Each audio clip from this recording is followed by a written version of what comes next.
আসসালামু আলাইকুম। ভারতের আনন্দবাজার পত্রিকা বা এই চ্যানেল থেকে যত রকমের নিউজ এখন পর্যন্ত আপনার 5 আগস্টের পরে ছড়িয়েছে, বেশিরভাগই ছিল প্রোপাগান্ডা, মিথ্যা, গুজব, সে যেই সড়ক। তো এই আনন্দবাজারের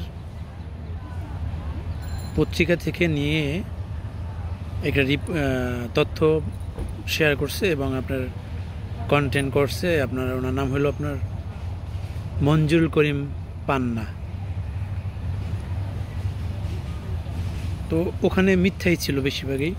বাংলাদেশ ভারত হয়ে যাবে, ভারতের কথায় বাংলাদেশের সেনাবাহিনীতে পরিবর্তন হবে, এই সমস্ত নানান রকমের যত রকম মিথ্যা আছে এগুলো ছড়ানো হয়েছিল আনন্দবাজার পত্রিকায়। দর্শক ভালো করে খেয়াল রাখবেন যে এই পত্রিকার নাম হচ্ছে আনন্দবাজার। বাংলাদেশে ডক্টর ইউনূস ক্ষমতা নেওয়ার পরে যত রকমের গুজব, যত রকম মিথ্যা প্রোপাগান্ডা, আনন্দবাজার, তারপর আপনার ওই যে রিপাবলিক বাংলা, যত রকমের প্রচারণা, মিথ্যা প্রচারণা। তারপর আপনার আরেকজন আছে ওই যে 3-4 জন সাংবাদিক, কন্টেন্ট ক্রিয়েটররা আছে, পুরাপুরি আপনার ভারতের যত রকমের ষড়যন্ত্র সব সম্মুখ সারিতে নিয়ে আসছিল। তো এর ভিতরে আবার বাংলাদেশের কিছু সাংবাদিক, কন্টেন্ট ক্রিয়েটররা যারা আপনার রাজনৈতিক টকশো করে বা রাজনৈতিক কন্টেন্ট ক্রিয়েট করে, তারা যোগ দিচ্ছে। যেমন তার ভিতরে আছে যে মঞ্জুরুল করিম পান্না, মেবি এইরকমই নামটা। তো উনি আপনার এই 5 আগস্টের পর আমি ওনাকে চিনি, যত রকমের নিউজ উনি করছে বা উনি যতটা টকশো করছে বা লাইভ ভিডিও করছে, সব ছিল আপনার মিথ্যা, গুজব। তার ভিতরে আপনি কয়েকটা আমি তথ্য শেয়ার করি। যেমন 1 নম্বরে ছিল, আমি যেটা করে মনে আছে আর কি, যেমন আপনার ডক্টর ইউনূস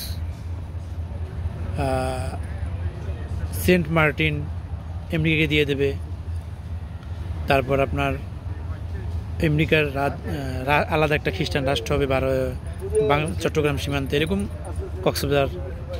তারপরে হিন্দুরা সংখ্যালঘুরা অনেক বেশি নির্যাতিত, আগের চেয়ে বেশি এখন। তারপর সাংবাদিকদের বাক স্বাধীনতা কে এনেছে এই সরকার। তারপর আপনার আরেকটা যেমন বলছে আপনার ডক্টর ইউনূসের ক্যারেক্টার নিয়ে, তারপর তার মামলা 600 কোটি টাকার মামলা উত্থাপন, ডক্টর ইউনূস ক্ষমতায় সেটা তুলে নিচ্ছে।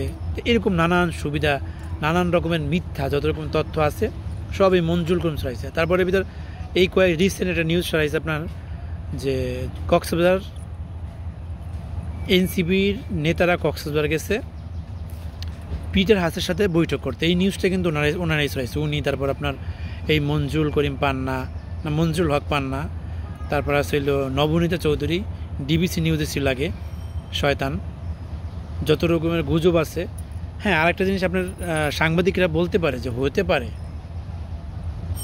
পারে বা হয়েছে, আপনি কনফার্ম করলেন, যখন দেখলেন যে এই নিউজটা মিথ্যা ছিল, গুজব ছিল, তখন তো আপনি ফেসবুকে বা লাইভে এসে বললেন না যে এই নিউজটা গুজব ছিল, আমরা ভুল তথ্য প্রচার করছি, যার কারণে আমরা ক্ষমাও চাইনি। তো চট্টগ্রামে পিটার হাসের সাথে যে বৈঠক করলো, এই নিউজটা ওনাদের মাধ্যমে বাংলা ভিশন, তারপরে মঞ্জুরুল করিম পান্না, ডিবিসি নিউজ, ওই যে নবনীতা চৌধুরী চ্যানেল থেকে, এরকম আসছে বিভিন্ন জায়গা থেকে। কিন্তু পরে শুনলাম যে না, পিটার হাস এরকম আসেও নাই, কিছু না, কোনো বৈঠকও হয় না, এটা ছিল গুজব। এবং ওখানে বিএনপির অনেক নেতাকর্মী যে জড়ো হয়েছিল এবং ওইখানে যে মিছিল করছে, বাধ্য হইয়া এনসিপির নেতাকর্মীরা পিছন দিয়ে বের হয়ে আসতে হয়েছে। তো এই যে মিথ্যা সোশ্যাল মিডিয়ায় ছড়ালো, এই যে মঞ্জুরুল হক পান্না, তারপর আপনার ওই যে নবনীতা চৌধুরী, আবার এই যে ব্রিগেডিয়ার কি নাম, আজমি, গুম, 16 বছরের যে সরকারের রোশনালের পরে গুম ছিল, এই যে কি ওনার নাম, ব্রিগেডিয়ার আজমি। তো এই আজমির নামে যে মিথ্যা ছড়ানো হলো এবং তাকে বলল সে নাকি পাকিস্তানি। তো একজন সেনাবাহিনীর লোককে পাকিস্তানি বলার কারণে এই পান্নার কোনো বিচার হবে না।